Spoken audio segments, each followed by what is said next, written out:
Assalamualaikum. Izinkan saya untuk menampilkan sebuah video mengenai anger manajemen guna memenuhi ujian akhir semester dari mata kuliah Estetika Humanisme. Deskripsi cerita. J, seorang karyawan di sebuah perusahaan. Seperti biasa, J menuju kantor dengan penuh rasa percaya diri. Sesampainya di kantor, J melakukan pekerjaan rutin seperti biasanya. Namun pada hari itu, ternyata ada meeting dadakan. Saat itu juga J mencoba untuk menyelesaikan bahan meeting nanti. Deskripsi cerita. Dikarenakan harus mengerjakan bahan meeting dadakan, J terpaksa harus hadir telat dalam meeting tersebut. Tak disangka, ternyata bos dan beberapa karyawan lain sudah menunggunya di ruang meeting. Terlihat raut wajah bos yang kurang baik. Deskripsi cerita. Lalu tiba saatnya untuk J menyampaikan bahan meeting. Ternyata, J merasa frustrasi karena hasil kerjanya dikritik keras oleh atasannya dalam sebuah rapat tim. Kritikan tersebut disampaikan di depan rekan-rekan kerjanya tanpa penjelasan yang konstruktif. Deskripsi cerita.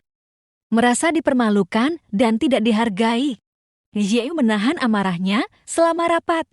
Namun setelahnya ia melampiaskan emosinya. Selanjutnya akan ada dua perasaan yang timbul dalam satu kondisi. Keduanya akan dijelaskan melalui video berikut.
Keadaan positif.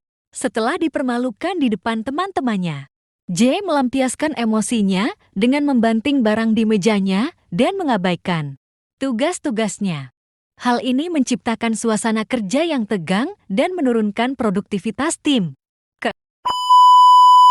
Keadaan positif. J menerima kritik dari atasannya. Namun ia mempersiapkan dirinya dengan baik. Ia menarik napas dalam-dalam, mencatat masukan yang diberikan, dan mengajukan pertanyaan klarifikasi dengan tenang. Setelah rapat, J meminta waktu untuk berdiskusi secara pribadi dengan atasannya untuk meminta saran lebih spesifik dan menyampaikan perasaannya tentang cara penyampaian kritik yang sebelumnya. Keadaan positif. Interaksi ini justru meningkatkan hubungan profesional mereka dan menunjukkan kematangan emosional Anda di mata rekan-rekannya. Terima kasih telah menonton video saya.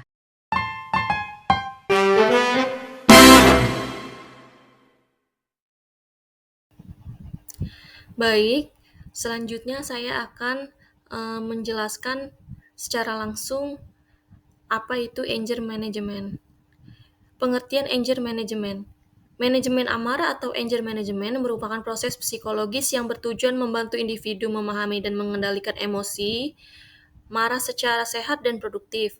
Amarah adalah emosi alami yang muncul sebagai respons terhadap frustasi, rasa tidak adil, atau ancaman, namun apabila tidak dikelola dengan baik, dapat menimbulkan dampak negatif seperti gangguan kesehatan mental, konflik interpersonal, dan penurunan produktivitas. Anger management adalah proses psikologis yang membantu individu mengenali dan mengelola kemarahan agar tidak menjadi destruktif. Savaria dan Saputra 2012 menjelaskan bahwa manajemen amarah bukan berarti menekan kemarahan, tetapi mengatur bagaimana kemarahan itu direspons dan disalurkan secara sehat. Amarah yang tidak dikelola dapat menyebabkan perilaku agresif yang merusak diri sendiri dan lingkungan sekitar. Sumber dan pemicu amarah. Pemicu kemarahan dapat berasal dari faktor internal maupun eksternal. Faktor internal termasuk kepribadian, stres berkepanjangan, dan pengalaman trauma yang belum terselesaikan.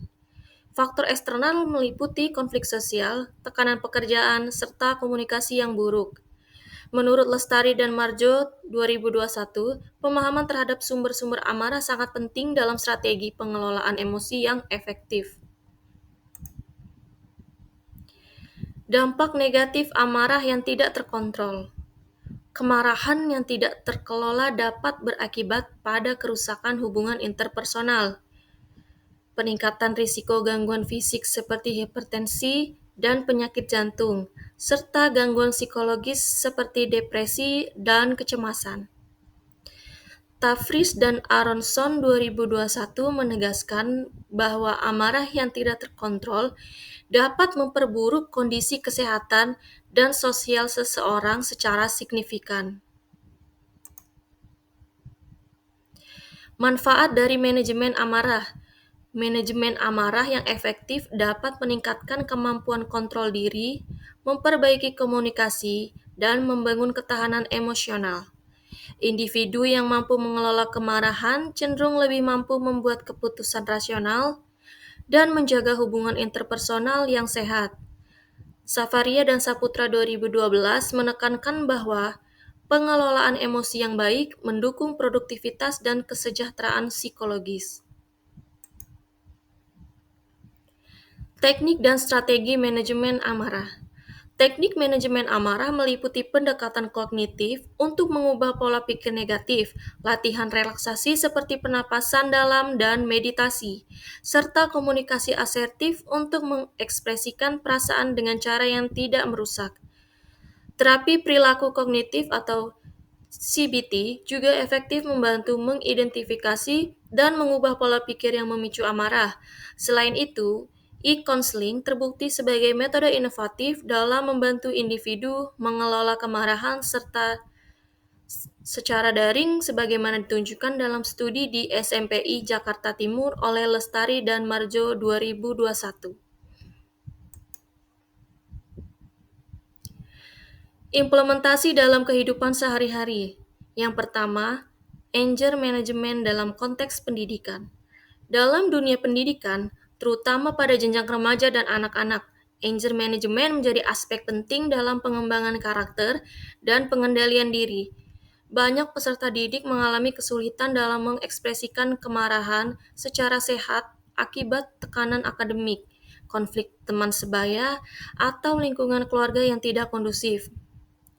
Menurut Handayani 2020, intervensi berbasis konseling kelompok dengan pendekatan anger management terbukti efektif dalam menurunkan intensitas perilaku agresif siswa di sekolah dasar dan meningkatkan kemampuan siswa dalam mengelola emosi secara asertif. Intervensi ini membantu siswa memahami bahwa marah adalah emosi wajar, tetapi harus dikelola dengan cara yang tidak merugikan diri sendiri dan orang lain. Selanjutnya, implementasi dalam kehidupan sehari-hari dalam konteks keluarga. Keluarga adalah lingkungan pertama dan utama dalam membentuk regulasi emosi anak. Ketika pola pengasuhan bersifat otoriter atau penuh konflik, anggota keluarga cenderung lebih mudah mengalami luapan emosi, termasuk amarah. Dalam buku Emotional Intelligence oleh Goleman 1995, dijelaskan bahwa lingkungan keluarga yang emosionalnya sehat membantu anak belajar bagaimana menanggapi kemarahan dengan cara yang tepat. Sebaliknya, Keluarga yang penuh tekanan dan tanpa kontrol emosi justru menjadi tempat berkembangnya agresi dan kekerasan. Selanjutnya, anger management dalam konteks hukum dan kriminalitas. Banyak kasus kriminalitas seperti kekerasan dalam rumah tangga, perkelahian, dan pembunuhan terjadi karena pelaku tidak mampu mengontrol amarahnya. Oleh karena itu, beberapa sistem peradilan di negara maju mewajibkan pelaku kekerasan mengikuti program anger management sebagai bagian dari rehabilitasi. Penelitian oleh Prakoso 2021 di Lembaga Permasyarakatan menunjukkan bahwa program anger management berbasis terapi perilaku kognitif membantu narapidana memahami akar emosinya dan mengembangkan kontrol diri. Program ini dinilai dapat mengurangi kemungkinan residivisme setelah bebas. Implementasi dalam kehidupan sehari-hari dalam konteks kesehatan mental. Dalam psikologi klinis, amarah yang tidak terkendali seringkali menjadi gejala dari gangguan psikologis seperti gangguan ledakan intermittent, intermittent explosive disorder, PTSD, atau borderline personality disorder. Terapi individual berbasis CBT dan terapi dialektikal perilaku DBT menjadi strategi utama dalam mengelola amarah klinis. Menurut Rahmawati 2022, terapi DBT terbukti membantu pasien borderline mengelola emosi ekstrim dan impulsif, termasuk kemarahan, dengan menggunakan keterampilan distress tolerance dan emotional regulation. Yang terakhir, anger management dalam konteks kerja atau organisasi. Di lingkungan kerja, sebagaimana yang telah saya berikan contohnya melalui bentuk video animasi, manajemen amarah berperan penting dalam menjaga produktivitas dan hubungan profesional. Stres pekerjaan, tekanan target, konflik antar rekan, hingga kepemimpinan yang otoriter dapat menjadi pemicu amarah yang berujung pada konflik.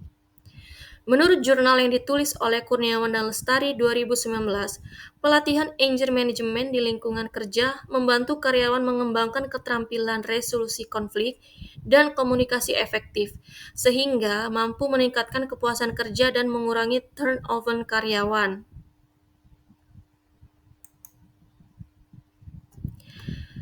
Kesimpulan yang dapat diambil dari anger management. Manajemen amarah atau anger management adalah kemampuan penting dalam mengendalikan emosi negatif agar tidak berdampak merugikan bagi diri sendiri maupun orang lain. Dalam situasi seperti konflik di tempat kerja, reaksi terhadap rasa marah dapat berujung pada dua arah, destruktif atau konstruktif. Selanjutnya, reaksi negatif seperti meluapkan amarah secara impulsif justru memperburuk keadaan, menciptakan ketegangan, dan merusak hubungan profesional. Sebaliknya, dengan memahami pemicu kemarahan, menerapkan teknik relaksasi, serta berkomunikasi secara asertif, seseorang dapat mengubah situasi negatif menjadi peluang untuk tumbuh dan membangun hubungan yang lebih sehat.